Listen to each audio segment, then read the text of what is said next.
오늘 본문의 내용은 사도 바울이 로마로 재판을 받기 위하여 가는 여정 중에 그만 그 배가 큰 풍랑을 만나서 좌초되기 직전의 상황이었습니다. 그 속에서 모두가 다 두려움 가운데 떨고 있을 때 하나님께서 이 바울의 마음을 평안 가운데로 인도하여 주시고 바울로 하여금 두려움에 떨고 있는 이 배 안에 있는 사람들에게 하나님의 뜻과 계획을 선포하라고 말씀하셔서 이 이야기를 하고 있는 것입니다. 이제 곧 장마철이 되면은 갑자기 밤에 막 천둥이 치고 폭우가 쏟아질 때가 있잖아요. 저희 아이가 어릴 때 보면은 천둥이 치고 폭우가 쏟아지면은 자기 방에서 자다가 무서운지 슬그머니 이제 안방으로 들어와서 무섭다고 합니다. 그러면 그날은 이제 같이 자야 되는 거예요. 그럼 한가운데서 이렇게 잘 때 우리 아이가 이렇게 코건하게 자고 있는 모습을 보면서 문득 그 생각이 들었어요. 조금 전까지는 무서워서 잠도 못 자던 우리 아이가 엄마 아빠 한가운데서 자고 있다는 것으로 저렇게 편안하게 자고 있지만 사실 저는 우리 아이를 위해서 천둥을 막아주지도 못하고 이 큰 비를 막을 능력도 없습니다. 그럼에도 불구하고 우리 아이는 편안하게 잠드는 걸 보면서 나를 어떻게 믿고 이렇게 고운하게 잘 수 있을까? 믿음이란 건 정말 대단한 거구나. 우리 아이는 여전히 바깥에 천둥이 치고 있고 여전히 폭우가 쏟아지고 있는 상황이에요. 근데 단지 내가 지금 아빠와 함께 있다라는 그 이유 하나만으로 방금 전까지는 무서워서 잠을 못 자던 우리 아이가 그 침대에서 편안하게 아빠의 팔을 베고 자는 그 모습을 보면서 믿음이라는 건 이렇게 대단한 능력이구나. 사실은 우리 아이에게 아빠는 그 천둥과 이 소나기 앞에서는 믿을 만한 대상은 아니에요. 그렇죠? 저도 천둥 치면 뭐 어떻게 막을 수가 없는 거예요. 비가 오면 막을 수 없는 겁니다. 그럼에도 불구하고 우리 아이가 편안히 자는 모습을 보다가 문득 저는 제 자신에게 이렇게 질문을 던진 적이 있어요. 나는 내 인생의 이 폭우 속에서 성령님을 찾고 그분 안에서 평안을 얻을 수 있는가? 우리 아이는 아빠를 믿는다는 이유 하나로 이 천둥이 치고 폭우가 쏟아지는데도 평안을 얻고 편안히 잠든다면 우리 인생의 이 폭우 속에서 이 풍랑 속에서 성령님을 찾고 그분 안에서 평안을 얻을 수 있는 믿음을 가지고 있느냐 하는 것입니다. 믿음은 성령님의 위로와 평안을 경험케 하는 것입니다. 특별히 인생의 풍랑 앞에서, 인생의 파도 앞에서, 인생의 근심거리 앞에서 우리의 믿음은 성령님을 찾게 하며 우리는 성령님의 팔베개를 베고 편안히 안식을 누릴 수 있는 것입니다. 특별히 인생의 풍랑이 더 클수록 마치 이 장마철에 폭우가 더 심하게 쏟아지고 천둥 소리가 더 크게 들리는 것처럼 인생의 풍랑의 소리가 더 크게 들릴수록 우리의 믿음은 성령님을 찾게 되어 있고 그분과 함께 있다는 그 이유 하나만으로 우리는 평안과 위로를 얻게 될 줄 믿습니다. 그런 의미에서 우리는 성령의 사람으로 사는 게 얼마나 감사하고 축복된 일이냐는 거예요. 세상 사람들은 자기 인생의 풍랑을 만나고 자기 인생의 폭우를 만나고 자기 인생의 천둥소리를 들으면 그것 때문에 근심이 돼서 잠 못 자고 걱정이 돼서 하루하루를 편안하게 살지 못하지만 우리는 그때마다 성령의 품 안에서 평안을 누리는 믿음을 갖고 있다는 것, 그것만 가지고도 우리는 충분히 행복할 수 있는 능력을 가진 사람이라는 것입니다. 제가 최근에 읽은 행복에 관한 책들에 보니까 그런 얘기가 있더라고요. 행복한 사람들은 어떻게 해서 행복하는가? 그의 안에 행복할 수 있는 능력을 가지고 있대요. 그것이 습관이든 그것이 생각의 태도이든 어떤 것이든 행복할 수 있는 능력을 가지고 있기 때문에 그 사람은 행복하다. 여러분, 그런 의미에서 그리스도인들은 다 행복할 수 있는 사람이에요. 우리는 행복할 수 있는 능력을 가지고 있습니다. 그 능력은 바로 우리 안에 계신 성령님입니다. 오늘 인생의 풍랑을 만나고 이 풍랑 속에서 모두가 이제 끝났다, 우린 다 이 바다에, 이 지중해 바다에 다 수장되어 죽을 것이다라는 두려움과 절망 가운데 있었던 그 배 한가운데서도 성령과 함께 했다는 그 이유로 마음의 평안을 얻고 오히려 두려워하는 그 사람들을 위로할 수 있었던 이 바울을 통해서 우리의 인생의 폭풍 가운데서 성령께서는 우리를 어떻게 위로하시는가? 여러분들이 바울을 위로하신 그 성령님, 그 동일한 성령님이 여러분들의 인생의 파도 가운데서 여러분들을 위로하시는 그 은혜를 누리게 되기를 주의 이름으로 축복합니다. 우리가 우리 인생의 풍랑을 만났을 때 성령이 우리 안에서 우리를 어떻게 위로하실까요? 먼저 성령님 우리에게 이렇게 말씀하신다는 거예요. 우리의 생명은 오직 하나님께 있다고 말씀해 주신다는 거예요. 얘야, 기억하거라. 너의 생명은 오직 하나님께 있다. 우리가 죽음에 대한 두려움, 멸망에 대한 두려움, 내 인생의 실패에 대한 두려움을 가지고 있을 때 주님은, 성령님 우리에게 뭐라고 말씀하시냐면, 너 왜 그걸 두려워하니? 너의 생명은 오직 하나님께 있단다. 이렇게 말씀하시면서 우리를 위로해 주신다는 것입니다. 23절에 보니까 내가 속한 바 곧 내가 섬기는 하나님의 사자가 어젯밤에 내 곁에 서서 말하되, 그가 성령님을 만났을 때 그는 누구라는 걸 자기를 인식한 거예요. 아, 그렇지, 나는 하나님께 속한 자이지. 아, 그렇지, 나는 하나님을 섬기는 인생이지. 하나님께 속했다는 게 왜 사도 바울에게는 위로와 평안의 힘이 되었을까요? 저는 우리 그리스도인은 자기를 누구라고 생각하는가에서 세상 사람들과 다른 반드시 세 가지 자의식을 가져야 된다라고 새벽 설교 때 말씀을 드렸어요. 새벽 설교 요즘 듣고 있는지 한번 점검해 봐야 되겠네요. 첫 번째 뭐죠? 죄인의식. 잠깐 까먹으신 거죠? 우리가 죄인이라는 걸 기억하는 게 바로 그리스도인만의 의식이라는 거예요. 두 번째는요, 피조의식. 우리는 하나님으로부터 만듦을 당한 Made in Jesus라는 것. 그것을 의식하는 자의식을 갖는 게 그리스도인이라는 거예요. 세 번째는요, 영혼의식. 세상 사람들은 자꾸 영혼이 없다고 생각하는 시대를 살아가고 있습니다. 심지어는 마음도 뭐라고 생각하냐면 뇌의 신경 반응이라고 생각하는 시대를 살고 있지만, 우리는 무엇을 믿고 있어요? 나에게는 육만이 있는 게 아니라 영과 혼이 있다는 영혼의식을 가지고 있다는 거예요. 이 세 가지가 없으면 그건 그리스도인의 자의식이 아닙니다. 이 세 가지로부터 내가 누구인가, 그리고 하나님이 누구인가, 그리고 내가 살고 있는 인생은 어떤 것인가를 이해하는 출발점이 그 속에 있기 때문에 우리는요, 죄인의식, 피조의식, 영혼의식을 가지고 있어야 된다는 거예요. 특별히 그 속에서 피조의식. 로마서 9장 21절에 보니까 토기장이가 진흙 한 덩이로 하나는 귀 있을 그릇을, 하나는 천 있을 그릇을 만들 권한이 없느냐. 여러분, 토기장이가 진흙 한 덩이로 어떻게 한다는 거예요? 귀 있을 그릇을 만들기도 하고 천 있을 그릇을 만든다는 거예요. 그 토기장이는 누구입니까? 하나님이시고 우리는 진흙 한 덩이에요. 여러분, 우리는 그냥 진흙 한 덩이인데 하나님 우리를 택하셔서 뭘 만드신 거예요? 그릇을 만드신 것입니다. 이 그릇. 방금 전에 어떤 분이 이 그릇 하나를 깨뜨렸어요. 속상해 하더라고요. 속상하죠. 왜냐하면 내가 아끼는 그릇이니까.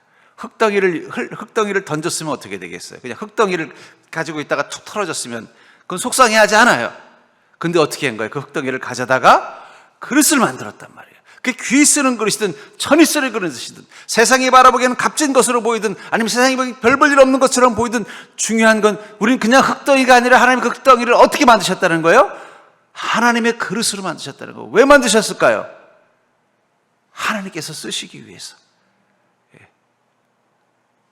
그렇다면 하나님께서 쓰시기 위해서 그 그릇은 어떻게 해요? 가치 있는 거예요. 하나님의 손 가운데 있는 것입니다. 우리 주부들은요, 그릇을 많이 아끼잖아요. 그렇죠? 그 그릇들도 다 보면 쓰는 용도가 있어요. 그래서 가끔씩은 저희 사모도 보면은요, 그 그릇 어디 갔지? 막 찾는 거예요. 이 요리에는, 이거에는 이 그릇이 딱 맞는데 이 그릇이 없네 하면서 막 찾으면서 속상해 하는 거예요. 평소에 쓰지 않지만 그 그릇이 필요할 때가 있더라는 거예요. 그래서 그게 없어졌다고 생각하면 너무 속상해 하는 거예요. 그러다가 구석구석 뒤지다가 찾으면서 마음을 놓는 거예요. 왜냐하면 내 그릇이기 때문입니다. 여러분들, 우리의 생명은 하나님의 손에 있습니다. 하나님 우리를 그릇으로 만드신 것처럼 그렇게 우리를 만드셨다는 거예요. 그분의 손 가운데 있다는 거예요. 그러니까 여러분, 우리가 죽음도, 그리스도인에게 죽음도요, 어쩌면 세상 사람들의 죽음과 그리스도인의 죽음의 결정적인 차이가 뭐냐면, 우리는 죽는 것도 하나님의 허락 없이는 죽지 않습니다. 여러분, 오늘도 우리 성도님 한 분이 돌아가셔서 장례를 치렀는데 좀 이른 나이에 주님이 불러가셨어요. 속상한 일이겠지만 그러나 저의 마음 가운데 확신이 있습니다. 그분이 이른 나이에 가셨지만 하나님의 허락 가운데, 하나님의 계획 가운데 저 천국으로 간 것입니다. 그게 세상 사람들과 우리의 죽음의 차이예요. 우리가 얼마나 살든, 어떻게 살든, 어떻게 죽든 그게 중요한 것이 아니라 이미 하나님 앞에 하나님의 손에 달려있는 우리 인생은 반드시 하나님께서 그 생명도 지키시고 거두어 가시는 것도 하나님의 허락 가운데서만 이루어지는 것이지, 마귀가 세상에 우리의 생명을 건드릴 수 없습니다. 하나님의 허락이 없으면 아무도 못 건드려요. 그러니까 욥을 보십시오. 하나님께서 어떻게 하셨어요? 마귀에게 그의 생명만은 건들지 말아라. 욥에게만 하는 그러신 게 아니에요. 그러니까 여러분들 이 세상에 재앙을 만드는 마귀 악한 것들, 그것들이 우리의 생명을 건드릴 수 없다는 사실을 기억하시기 바랍니다. 왜냐하면 하나님께서 우리를 붙잡고 있기 때문이에요. 예레미야서 18장 6절에 보니까 여호와의 말씀이니라 이스라엘 족속아 이 토기장이가 하는 것 같이 내가 능히 너에게 행하지 못하겠느냐. 이스라엘 족속아 지늘기 토기장의 손에 있음 같이 너희가 내 손에 있느니라. 저는 이 말씀이 얼마나 큰 은혜가 되는지 몰라요. 너희가 내 손에 있느니라. 하나님 손에 있다는 것입니다. 우리 그리스도의 매일매일의 삶은 하나님의 손에 있는 존재라는 것을 기억하시기 바랍니다. 하나님 손에 있으면 어떻게 되겠어요? 하나님께 맡기고 가면 되잖아요. 폭풍 가운데도 하나님 손에 있었기 때문에 이 사도 바울은 폭풍 가운데 있었지만, 풍랑 가운데 있었지만, 위태위태한 배 가운데 있었지만, 그러나 그는 하나님의 손 가운데 있었다는 것입니다.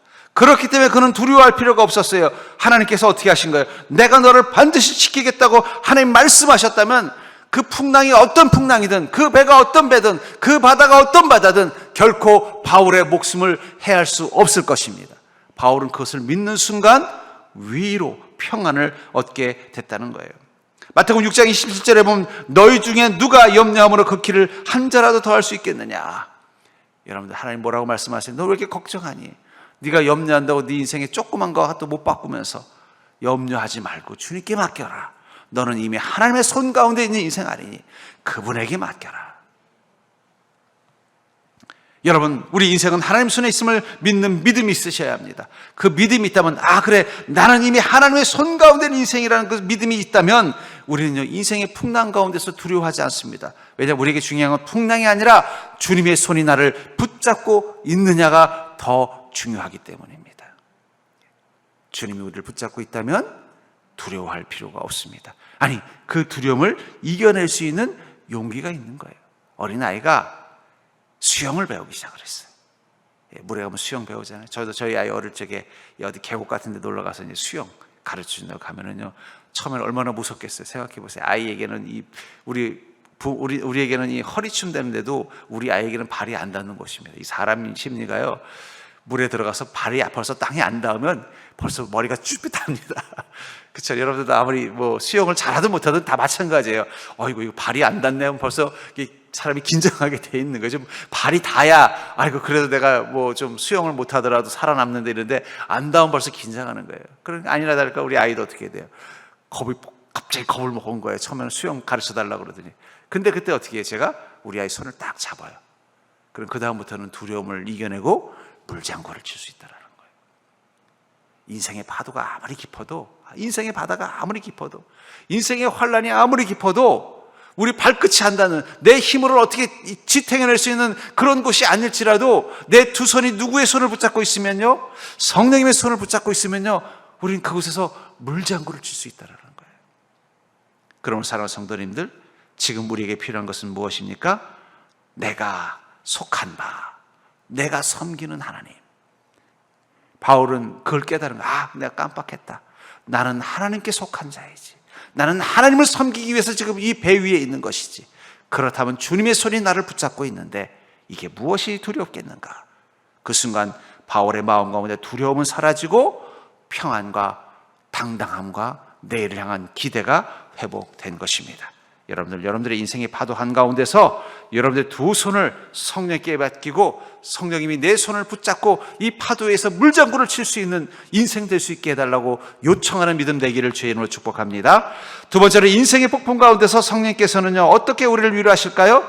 바로 주의 계획이 있다면 어떤 파도도 막을 수 없다고 말씀하신다는 거예요. 성령이 우리에게 뭐라고 말씀하세요? 얘야, 하나님의 계획이 너에게 지금도 앞으로도 당분간 있을 것인데 이 파도를 왜 무서워하니? 하나님의 계획이 있다면 그 어떤 파도도 너를 막을 수 없다라고 말씀하신다는 것입니다. 본문 25절에 보니까 그러므로 여러분이여 안심하라. 나는 내게 말씀하신 그대로 되리라고 하나님을 믿노라. 바울이 마음에 안심, 평안이 생기고 심지어는 두려움 가운데 있었던 그 배 안에 사람들에게도 여러분 안심하세요라고 말했던 그 비결은 뭐라는 거예요? 나는 내게 말씀하신 그대로 되리라고 하나님을 믿노라. 바울의 확신은 어디서부터 온 것입니까? 내가 판단해 보니까 이 파도가 아무리 험하게 불어도 이 배가 너무 튼튼하니까 절대 이 파도에 부서지지 않을 것 같은 확신이 있어서 그랬나요? 아버님 지금 당장은 파도가 심하지만 저 너머에 보니까 이제 곧 파도가 잠잠해질 것 같은 확신이 있어서 그랬나요? 아니라는 거예요. 하나님의 말씀과 약속을 받았기 때문입니다. 여러분, 그리스도인에게 제일 중요한 게 뭐냐? 하나님의 약속과 말씀을 받는 것입니다. 그것만 있으면 여러분 두려워할 필요가 없어요. 하나님이 내게 하신 말씀이 있다면, 하나님이 내게 하신 약속이 있다면 그것만 있으면 돼요. 하나님께서 여러분들의 인생을 향하여 하신 약속, 그것이 무엇입니까? 여러분들의 평생 하나님이 여러분들과 인생 가운데 함께 하시면서 하나님께서 무엇을 여러분들에게 약속하셨냐는 거예요. 결국 믿음으로 산다는 건 무엇을 말하는 거예요? 하나님의 약속을 믿는 믿음을 가지고 산다는 거예요. 그렇기 때문에 믿음으로 사는 사람들은 하나님의 약속을 반드시 받은 자들이며, 그 약속을 믿기 때문에 어떻게 돼요?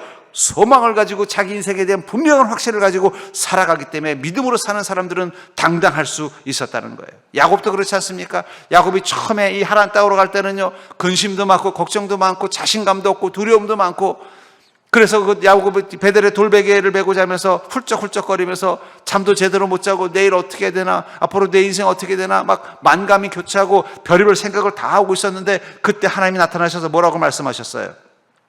창세기 28장 13절부터 15절에 보니까, 또 본즉 여호와께서 그 위에 서서 이르시되 나는 여호와니 너희 조부 아브라함의 하나님이요 이삭의 하나님이라. 내가 누워있는 땅을 내가 너와 내 자손에게 주리니 내 자손이 땅에 티끌같이 되어 내가 서쪽과 동쪽과 북쪽과 남쪽으로 퍼져나갈지며 땅의 모든 족속이 너와 내 자손으로 말미암아 복을 받으리라. 내가 너와 함께 있어 내가 어디로 가든지 너를 지키며 너를 이끌어 이 땅으로 돌아오게 할지라. 내가 내게 허락한 것을 다 이루기까지 너를 떠나지 아니하리라. 하나님은 처음 야곱을 만나주셨는데, 아이고 야곱아, 나는 네가 믿었던 아버지 이삭 그리고 아브라함의 하나님이다. 너는 나를 처음 봤지? 내 음성 들으니까 어떠니 기쁘냐? 야, 너 힘들구나. 이런 말씀하지 않고 오시자마자 무엇부터 벌써 반드시 얘기하신다는 거예요.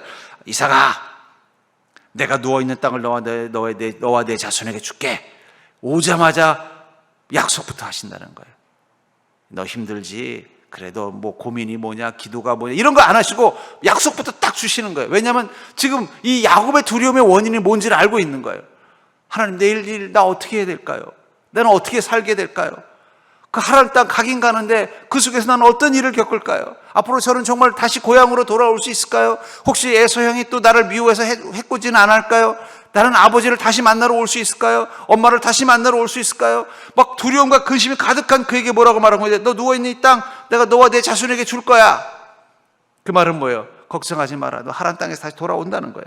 너의 자손이 땅에 티끌같이 되고 내가 서쪽과 동쪽과 북쪽과 남쪽으로 퍼져나갈 것이며 땅의 모든 족속이 너와 내 자손을 말미암아 복을 받으리라. 걱정 마라. 너는 엄청난 복을 누릴 건데 네 복을 다른 민족들이 그 부스러기라도 얻어먹으려고 너에게 오는 만큼 너는 멋진 인생을 살 거라고 말한다는 거예요. 심지어는 또 내가 너와 함께 있어 내가 어디로 가든지 너를 지키며 너를 이끌어 이 땅으로 돌아오게 할지라. 내가 네게 허락한 것을 다 이루기까지 너를 떠나지 아니하리라. 하나님 거듭 강조하고 있다는 거예요. 너를 다시 돌아오게 할 뿐만 아니라 너를 지킬 뿐만 아니라 네가 허락한 다 약속이 다 이루어질 때까지 내가 결코 너를 떠나지 않을 테니까 걱정하지 말고 가라. 하나님께서 이 약속하고 나니까 야곱의 마음이 평안히 와서 그 다음날 어떻게 돼요? 거기서 돌날을 다 쌓고 하나님 나의 하나님 되시면요 제가 이렇게 하나님 믿음에서 열심히 살게요 하면서 하란 땅을 향해 힘차게 갔다라는 거예요. 여러분, 주님의 계획이 있다면 파도는 두려워할 필요가 없습니다. 왜냐하면 그 파도도 주님의 계획을 막을 수는 없기 때문이에요. 하나님께서 야곱에게 축복하고 약속하셨다고 그의 인생에 파도가 없었나요?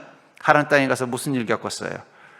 신부 바꿔치기도 당하고, 사장님에게 월급도 떼이고, 사기도 당하고, 모함도 당하고, 별의별 일을 다 당했지만 그 파도 때문에 야곱이 절망한 적은 없습니다. 왜냐하면 믿었기 때문이에요. 어떤 걸 믿어요? 그 베델에서 하나님께서 하신 그 약속, 그 계획, 그 약속한 것이 다 이루어지기까지 하나님은 결코 떠나지 않을 것이며 나를 지킬 거라는 확신이 있었기 때문에 그는 어떻게 한 것입니까? 두려움 없이 하나님의 약속 하나 붙잡고 하루하루 당당하게 주님과 동행하며 살아갈 수 있었다는 거예요. 그러니까 여러분, 복의 시작은 하나님의 음성을 잡는 것부터로 시작이 됩니다. 그러니까 여러분들 정말 주님의 복을 누리기를 원하신다면 주님의 약속을 베델에서 야곱이 듣는 것처럼 들으셔야 돼요. 저는 이미 들었습니다. 너무 큰 걸 들어가지고 저는 아직도 참 자신이 없어요. 내가 그때 들은 음성은 너무 컸는데 지금 내 현실은 거기에 비하면 내가 조금 아직 별로 10분의 1도 아닌데 어떻게 언제 그걸 해주시려고 하라. 내가 벌써 나이가 이렇게 됐는데 제가 너무 큰 음성을 들어가지고 제가 신학교 졸업할 때 그때 IMF 터져가지고 교회에서 사역자들을 안구할 때였어요. 그래서 저희 아내랑 기도했습니다. 야, 이거 어떡하냐. 근데 저희 이모님이 전사님으로 개척한 교회가 있었어요. 그래서 마침 거기 주일학교를 도우러 가서 주일학교를 도우면서 기도를 했어요. 하나님, 저 이제 어떻게 해야 됩니까? 개척을 해야 됩니까?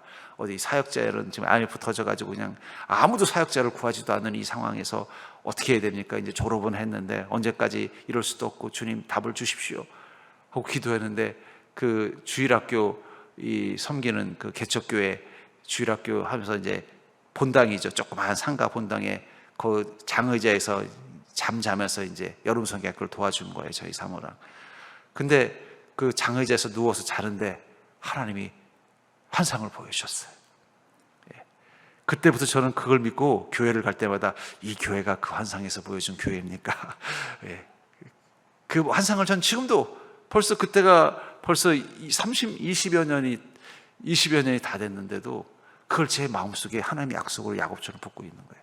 저에게는 그 상가교회, 개척교회 이 본당의 이 장의자가 저에게는 베델입니다. 저는 그거 붙잡고 지금까지 목회자로 살아온 거예요. 하나님이 그 약속, 그것을 환상으로 보이셨다면 그게 다 이루어질 때까지 주님께서 나와 능력이 될 건데 뭘 두려워해? 중간중간에 뭐 사역을 또 못할 때도 있었고 또 잘 안 될 때도 있었고 그래도 그 파도 앞에서 두려워하지 않았습니다. 조금 두려움은 있었지만 절망하지 않았다는 거예요. 왜냐하면 하나님이 나에게 약속을 보여주셨는데 이거 이루어 주실 거라는 걸 믿는데 뭘 절망합니까? 좀 힘들면 견디면 언젠가는 또 다시 끝날 건데 그러면서 여기까지 온 거예요. 여기 와서도 늘 처음에 와서 여기가 보여주신 그 환상의 거기입니까?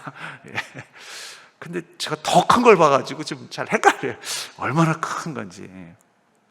그게 고독일 수도 있고 뭐. 그래서 평택이 이렇게 발전하는 건지 모르겠습니다만. 그러니까 여러분들 중요한 건 하나님의 음성을 듣는 게 중요해요. 저는 들었는데 여러분 들으셨습니까? 안 들으신 분 있으면 가시다가 돌 하나 가지고 가셔서 오늘부터 그 돌을 베델의 돌베개라고 생각하시고 베고 주무십시오. 하나님 나에게도 그 약속을 보여주십시오. 환상으로 야곱도 꿈속에서 환상으로 본 거예요. 보여주시면, 근데 확실한 건 하나님의 그 환상 보여주면 마음에 확신이 있어요. 이건 하나님 나에게 주신 약속이다. 그럼 그거 하나만 붙잡고 가면 되는 거예요. 그거 믿고 이루어질 걸 믿고 하루하루 살아가면 되는 거예요. 혹시 안 받은 분 있으면요, 제가 방법 가르쳐 줬잖아요. 어떻게 하라고요? 본당의 장의자에서 자면 보입니다. 비율법으로 가르쳐 드릴 테니까 요즘 날씨가 따뜻해서 뭐 여기서 자도 안 얼어 죽으니까 나는 꼭 복 받고 싶다. 그럼 하나님의 약속의 음성을 들으시는 게 중요한 거예요. 그거 듣는 게 제일 중요해요. 그 믿음이면요, 그것만 붙잡고 가면 저도 지금 벌써 그때가 1999년도니까 벌써 몇 년째 그 약속을 붙잡고 있는 겁니까? 저는 그 약속이 아직도 다 완성되지 않았다고 생각하고 있습니다. 그래서 계속 고민하는 거예요. 앞으로 내가 서정교회에서 사역을 하려면 15년 남았는데 그 15년 동안 그 일을 이루신다면 하나님 뭘 하시려나? 그 고민하면서 저는 약속 붙잡고 가는 거예요. 전 여러분들에게도 하나님의 그 음성이 임하인 줄 믿습니다. 그렇다면 뭐 어떤 파도든 두려워할 게 뭐 있어요? 반드시 이루어질 건데. 그렇잖아요. 어제 뉴스에 보니까 그 지제역 뒤편에 신도시를 건설하겠다고 또 발표가 났더라고요. 그래서 제가 몇 번 지제역 뒤편을 가다가 여길 그냥 이렇게 놔두지 않을 것 같은데 느낌이 조금 왔었는데 그때 빚을 내서라도 땅을 샀어야 됐는데 제가 확신이 없어가지고 하나님의 음성이었으면 제가 순종하면 했을 텐데 하나님의 음성은 안 들리고 그냥 제 마음속에 이 자리 이 땅을 이거 놀리지 않을 것 같은데 이거 분명히 그런데 아니라 다를까 이번에 지제역 뒤쪽에 뭐 신도시 또 짓는다고 그러다 반드시 언젠가 한번 거기에 바뀌어 있을 것입니다. 그렇죠? 계획이 있으면 결과가 있다는 거예요. 인간의 계획도 결과가 주어진다면 하나님의 계획은요 반드시 이루어지는 줄 믿으시기 바랍니다. 그래서 히브리서 11장 10절에 보면 이는 그가 하나님이 계획하시고 지으실 터가 있는 성을 바랐습니다. 여러분 우리가 기도하고 우리가 원하는 우리 인생의 마당 성은 무엇입니까? 하나님이 계획하시고 하나님이 지으실 터가 있는 성이면 된다는 거예요. 하나님, 내 인생에 하나님의 계획이 있는 곳이 되게 해주십시오. 예. 아마 이번에도 거기 발표했을 때 수용된 사람들은 그냥 막 입이 이렇게 될 거고, 수용이 못 되면 바로 건너편 사람들은 또 죽을 생일 거예요. 왜냐면 수용이 안 되면 거긴 개발 제한국에 대해서 팔지도 못합니다. 예. 전 여러분들의 인생이 하나님의 계획 가운데 수용된 터가 되기를 주의 이름으로 축복합니다. 그러면 걱정할 필요 없어요. 하나님 반드시 그걸 이루실 것이기 때문에. 당장 눈앞에 문제가 있고 걱정거리 있어도 그냥 좀 견디면 돼요. 안 죽습니다. 안 망합니다. 하나님의 계획이 임했는데 그깟 것들이 우리를 어떻게 막습니까? 못 막아요. 전 여러분들이 그 당당한 믿음 가지고 사십시오. 그러려면 어떻게 돼요? 그 계획, 하나님의 약속, 음성을 반드시 들으셔야 돼요. 다시 말합니다. 못 들으신 분 있으면 빨리 그것부터 들으세요. 아이고, 이 나이에 늦지 않았어요, 여러분들. 예. 하나님의 계획은요, 말씀하시고도 1년만 해도 이루어질 수 있는 겁니다. 저처럼 뭐 20몇 년이 걸려서 아직 반밖에 완성, 아니 10분의 1밖에 완성 안 한 인생도 있을 거예요. 얼마나 큰 걸 주시려고 그러는지. 아직 제가 본 그 환상에 비하면 아직 우리 교회는 10분의 1도 안 돼요. 얼마나 큰 걸 주시려고 그래요. 그 제가 힘들어요. 저는 그런 욕심은 없는데 하나님 그런 걸 보여주셨으니까 따라가는 것 뿐입니다만. 여러분들, 중요한 건요, 그 음성을 듣는 자리가 필요하다는 거예요. 전 여러분들의 인생이 하나님이 계획하시고 지으실 터가 있는 성이 될 수 있기를 주의 이름으로 축복합니다. 그걸 바라는 믿음 되기를 주의 이름으로 축복합니다. 세 번째로, 인생의 폭풍 가운데서 성령께서는 어떻게 우리를 위로하십니까? 두려움 가운데는 우리의 연약함을 위로하신다는 거예요. 우리가 두려워할 때 성령이면요, 두려워하냐, 너 믿음이 없구나라고 혼내시는 게 아니라 그 속에서도 우리의 연약함을 위로하신다는 것입니다. 24절을 보시면, 내가 달려갈 길과 주 예수께 받은 사명 곧 하나님의 은혜의 복음을 증언하는 일을 마치려 하면은 나의 생명조차 조금도 귀한 것으로 여기지 아니하노라. 바울은 이전에 24절에 사도행전 27장 24절에 보면, 바울아 두려워하지 말라, 내가 가이사 앞에 서야겠고 또 하나님께서 너와 함께 항해하는 자를 다 내게 주셨다 하였으니, 바울에게 두려워하지 말라라고 말하고 있습니다. 이 말은 뭐예요? 바울이 두려워하고 있었다는 거예요. 바울이 두려워하지 않고 하나님의 약속과 계획을 믿고 파도가 치든 뭐라든 편안히 누워 있었다면요, 굳이 성령님이 오셔서 바울아 두려워하지 말라고 얘기하지 않았을 거예요. 근데 왜 두려워하지 말라고 그랬어요? 바울이 아무렇지도 않은 척하지만 속으로는 지금 어떻게 하고 있는 거예요? 쫄고 있었던 거예요. 쫄 수밖에 없죠. 이런 파도는 만나본 적이 없어요. 배 부서지는 소리가 들리고, 또 선원들은 야, 이 정도 파도면 이거 배 막 부러진다, 야 우리 빨리 탈출하자, 수군거리는 소리가 들리고, 또 옆에서는 자기를 데려가던 이 백부장 간수는 이렇게, 백부장은 간수들은 이렇게 말하는 거예요. 우리 이 법에 의하면은 만약에 풍랑이 일어나서 이 배가 좌초되면 죄수들은 무조건 죽이라고 명령했는데 어떻게 하지? 또 그런 소리가 또 바울에게 들어간 거예요. 무슨 얘기예요? 지금 바울은 죄수로 이 안에 있는 거예요. 재판받으러 가려고. 근데 이 죄수를 호송하는 사람들은 죄수를 잃어버리면 자기가 그 책임을 져야 돼요. 그래서 원칙이 뭐냐? 도저히 그 죄수를 호송할 수 없을 때는 어떻게 해요? 죄수를 죽이면 되는 거예요. 이 배가 풍랑으로 부서지게 되고 탈출하게 되면은요, 이 호송하는 이 군인들은 제일 먼저 누구를 죽여요? 바울을 죽여야 되는 거예요. 그러니 바울이 겉으로는 아무렇지 않지만 속으로 쫄 수밖에 없죠. 이게 쫄 수밖에 없는 거예요. 이게 아무리 바울이 대범한 사람이라도 그럴 수밖에 없는 상황이에요. 걱정이 될 수밖에 없는 거예요. 왜냐하면 이런 풍랑은 자기도 경험해 본 적도 없죠. 또 선원들은요, 야 이건 우리 다 죽었다, 야 우리라도 살려면 빨리 도망가야 되는 거 아니냐, 이런 소리 하고 있죠. 또 옆에서는 이 간수들은요, 이런 상황이면 죄수들을 빨리 죽여야 되는 거 아니냐, 자기를 죽일 생각만 하고 있는데 어떻게 편안하게 잠을 잘 수 있겠어요? 두려움이 생길 수밖에 없죠. 그건 본능이죠. 근데 중요한 건 이 바울이 지금 이 두려움이 생길 수밖에 없지만 이 두려워하는 이 상황은 어떤 상황이에요? 이미 성령과 오랜 시간 함께 했던 시간들이 있었습니다. 성령님 처음 만난 게 아니에요. 오랫동안 성령님과 함께 산전순전 공주영 다 겪으셨어요. 감옥에도 가고 돌에도 맞고, 근데도 여전히 우리 안에는 두려움이 생기더라는 거예요. 또 심지어는 바로 직전에 어떤 일이 있었어요. 사도 바울이 예루살렘으로 간다고 했더니 제자들이 가지 말라고, 거기 가면 고생한다고 그렇게 붙잡을 때 바울은 당당하게 뭐라고 말했습니까? 사도행전 20장 24절에 내가 달려갈 길과 주 예수께 받은 사명 곧 하나님의 은혜의 복음을 증언하는 일을 마치려 하면은 나의 생명조차 조금도 귀한 것으로 여기지 아니하노라. 그냥 멋지게 1장 6절까지 딱 하고 예루살렘으로 갔는데 막상 이 풍랑 앞에서는요, 자기도 모르게 자꾸 겁이 나는 거예요. 오랫동안 성령님과 함께 별의별 일을 다 겪었으면서도 그 속에서 성령님이 지키시고 보호하시는 걸 보았어도, 그리고는요 조금 전까지만 해도 자신이 당당하게 나는 주님을 위해서 생명조차 바치는 거 아깝지 않아 라고 제자들에게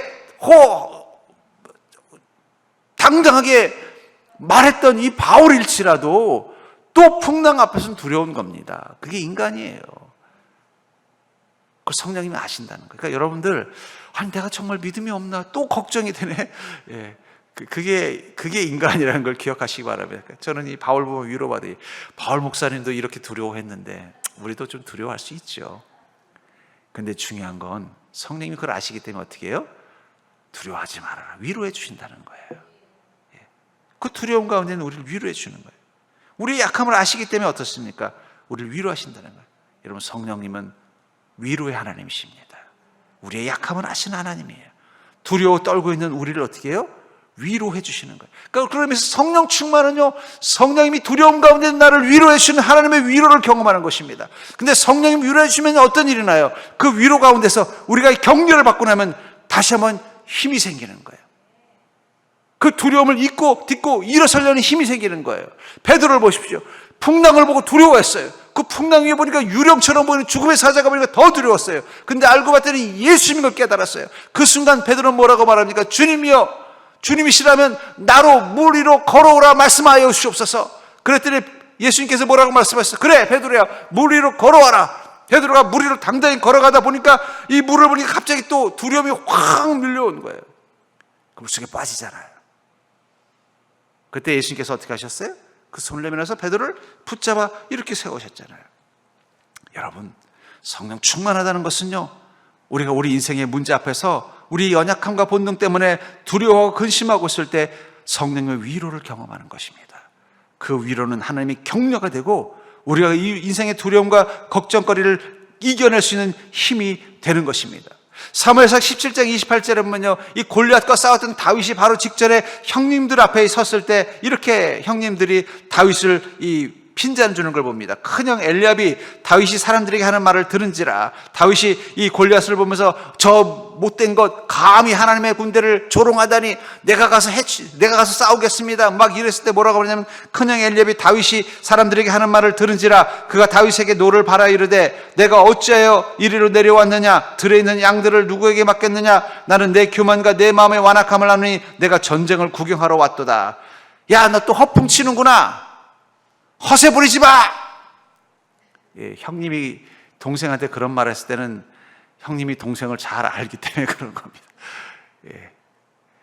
다윗도 약간 허세끼가 있는 그런 아마 성품이었을 거예요. 아무래도 막내들이 좀 기질이 있잖아요. 막내 기질이. 형님이 보다가 말고, 너 여기가 뭐지, 전대 놀이터인 줄 알아? 여긴 진짜 무서운 곳이야.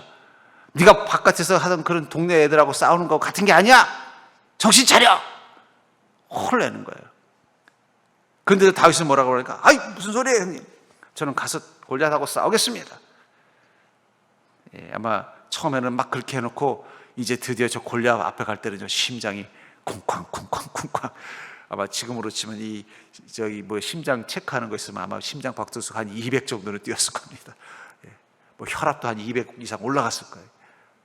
말은 그렇게 당당하게 했지만 정작 그 무시무시한 골리앗 앞에 서면요, 그 두려울 수밖에 없었다는 거예요. 그때 어떻게 했을까요? 다윗은 하나님, 저를 지켜주시옵소서. 성령님께서 제게 감동 주셔서 제가 이 용기를 냈습니다. 그러나 제 연약함 가운데고 이 골리앗 앞에 서보니까, 아이고 진짜 형님들이 왜 무서워했는지, 왜 이스라엘 군대들이 왜 겁을 먹고 두려워하는지 제가 느끼겠네요. 여러분, 인생의 문제 저 멀리서 보면은요 무서워 보이지 않고 다 감당할 것 같지만 막상 내가 그 문제 앞에 서면요 두려운 거예요. 그때서야 아이고 우리 이스라엘 군대들이 왜 이렇게 겁이 많아, 우리 형님 용감한 줄 알았더니 알고 봤더니 겁쟁이 다 됐네 하고 우습게 생각했던 이 다윗도 정작 골리앗 앞에 서는 순간은요 갑자기 그 두려움이 밀려왔을 거라는 거예요. 근데 그때 성령님이 다윗 가운데 충만했습니다. 성령님이 위로해 주신 거예요. 두려워하지 말아라. 그걸 격려해 주시는 거예요. You can do it. 넌 할 수 있다. 너는 너의 힘으로 하지 말고 나의 능력으로 하라. 그러자 다윗이 뭐라고 말했어요? 나는 만군의 여호와의 이름으로 내게 나아가노라. 다윗이 멋쟁이라서 그 얘기한 게 아니에요. 두려운 마음 가운데 성령님이 힘을 준 거예요. 너는 너의 힘으로 가지 말고 내 이름으로 나아가면 된다. 그 순간 용기가 생긴 것입니다.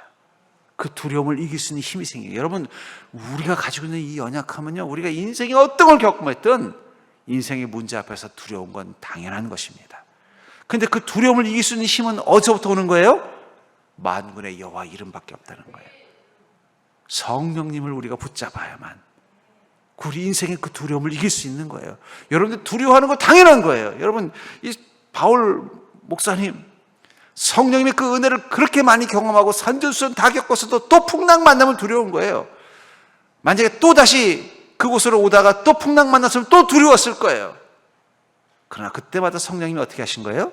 그의 마음을 위로해 주시고 그의 마음에 힘을 주셨기 때문에 주님과 함께 하기 때문에 이겨낼 수 있었던 것입니다. 우리 힘으로는 인생의 큰 파도 두려워하는 것 당연한 거예요. 아무리 믿음이 좋아도 내 인간의 이 연약함은 두려워할 수밖에 없습니다. 하지만 성령님 붙잡으려고 결심하면, 성령님을 의지하려고 결단하면, 주님의 이루어 나가겠다고 선포하면 그때부터 두려움은 사라지기 시작하고 내 안에 용기가 나옵니다. I can do it. Jesus do it. 주님이 이것을 가능하게 할 것입니다. 전 해내겠습니다. 그러면 사랑하는 성도님들, 본능에 주저앉지 마시고 성령의 힘에 내 자신을 맡기시고 주여 내가 이것을 이겨낼 힘을 주소 라고 기도하면서 여러분들의 파도를 향해 나가는 자가 될 수 있기를 주의 이름으로 축복합니다. 분명한 건 여러분들이 경험하는 인생의 어떤 문제라는 폭풍도 결코 성령님보다 크지는 않을 것입니다. 그렇기 때문에 우리는 폭풍을 두려워하지 않습니다. 왜냐하면 폭풍보다 크신 성령님이 날마다 나와 함께 하시고 우린 그분과 함께 항해하는 인생이기 때문입니다. 지금은 두려워하는 여러분들의 마음 가운데 성령님이 임하셔서 바울의 마음 가운데 바울아 두려워하지 말아라, 하나님의 크신 계획이 너와 함께 하리라라고 말씀하신 것처럼 여러분들의 마음을 향하여 성령님께서 나의 사랑하는 자여 두려워하지 말아라, 나는 너의 미래를 향하여 큰 계획을 가지고 있으니 두려움 없이 나를 바라보고 나아가라, 그 음성을 듣는 자가 될 수 있기를 주의 이름으로 간절히 축원합니다.